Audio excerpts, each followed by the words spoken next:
Bueno, intentamos desde el principio hacer un partido como lo que hemos hecho contra los equipos grandes, pero bueno, nos encontramos con un rival que está muy sólido, está jugando a un gran nivel, no solo los de siempre, sino toda la plantilla, los 12 jugadores y nos ha costado y el marcador ha sido justo porque la diferencia ha sido muy grande.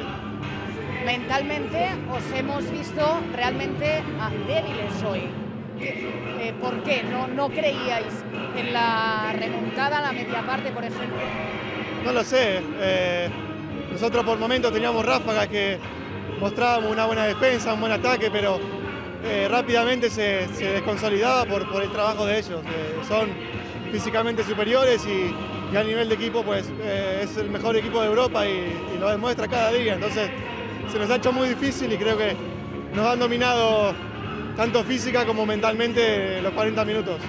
Ahora viene la Copa del Rey, vosotros por mala suerte pues tenéis un parón para descansar. ¿Crees que os puede ir bien para reflexionar un poco la situación actual del equipo? Y hay que tomarlo para que nos venga bien, la única alternativa que tenemos, no hay otra opción, tenemos que seguir trabajando, intentar recuperar los lesionados, los tocados que venían esta semana también y a ver si podemos consolidarnos un poco más en nuestro juego, intentar ser más fuertes fuera de casa también y de esa forma competir tanto en casa como fuera y bueno, tener opciones de poder conseguir más victorias.